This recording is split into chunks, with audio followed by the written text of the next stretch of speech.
the definition of a coach, some might argue, has changed and shifted during COVID-19, especially now during what's going on in the world around racism and what has happened with George Floyd. I read an article where you described talking to your team in a Zoom session that was highly emotional, and you were passionate when you talked to them. Can you take us inside what the proverbial locker room has been like over the course of the last couple of weeks and the conversations you've had? It's opened up quite a bit. I think this experience has been a great learning experience for all of us. When these incidents happened 2 weeks ago with George Floyd, I was shaken.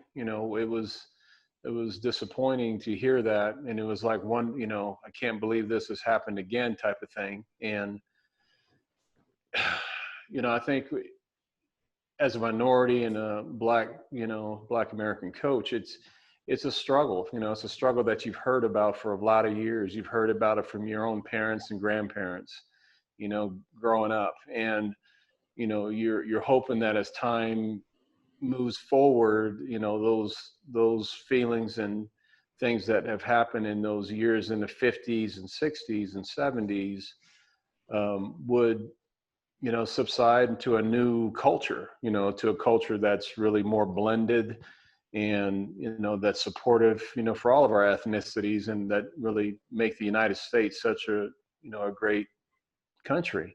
But yeah, when things like that happen, it sets you back, it kind of sets you back, the old feelings you had when the experiences happened to you, and just, you're disappointed in the lack of progress.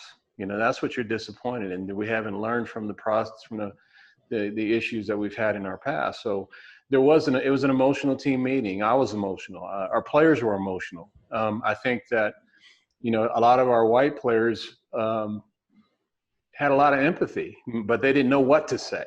I can understand that part of it too. And so there was some, when we had good discussion on both sides of it, some of our Black players and our white players. So I think it was starting to bridge a level of understanding, as our program is going to evolve, and me being new. And these types of issues, I want to be transparent with these guys. I want them to understand how I feel and the things that I felt, dealing with some of these issues. And what they felt, along the same issue. So it was a step forward, I would say, in our program. I think it's going to make us closer. It's going to help us to understand each other just a little bit better, and I think KD, like you said, you interviewed him before. He's been one of the guys that have been really a rock, for everybody in our program. He's been so positive, so his message is about love. He uses that term quite a bit. Let's just love on each other. Let's get along and, do things for people and things like that. So our players, at the end of our discussion on Monday, we just felt, coaches included, that let's do something, instead of just doing the Twitter thing and sending something out there, that a lot of people do, which I don't think is wrong, but that's an easier medium to do with not much substance involved in it. So we wanted to show that we want to be a program of action. We want to get ourselves out there and show our support. So we did that last week, and it was a great turnout. We had a number of not just football players and administrators, but faculty were there, regular students were there, student athletes from other programs were there. It was fun to have that melting pot of people that were very, very supportive, that I think it uplifted a lot of people, and so it was a great step forward, I would say, Yogi. It's obviously, it's not the complete answer in the solution, but I do promise that we're going to keep this initiative to be part of who we are throughout the season. We're going to have to visit about this periodically, because I use the other standpoint. You remember when 9/11, how the country came together, and I just remember that vividly. Everybody, we had such pride about our flag and our people and our country and our military, and being, decisive on getting back at the people who have done these things. So there was definitely a loyalty that was built at that time, if you guys remember. But after time, things start to subside. That feeling of being loyal and compassionate about your country and things of that nature. Those, as time goes by, that feeling and that experience leaves you.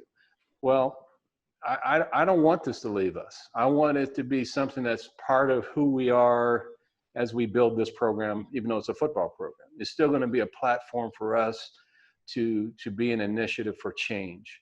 And we want to be a part of that. And I promised our guys that we will be.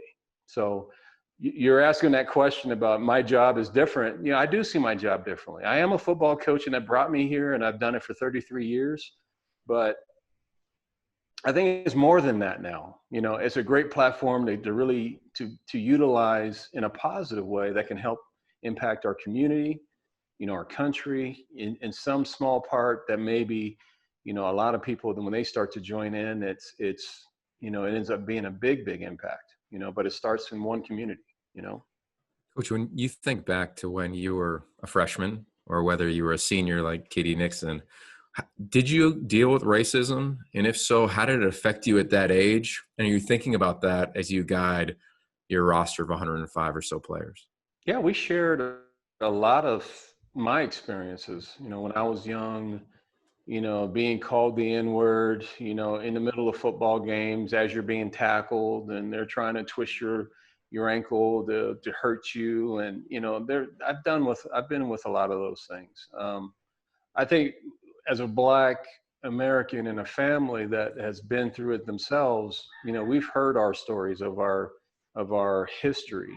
And, my parents, they expressed before I was born, because I was born in '63, I'm dating myself. I'm a lot older than everybody on this call, I can see.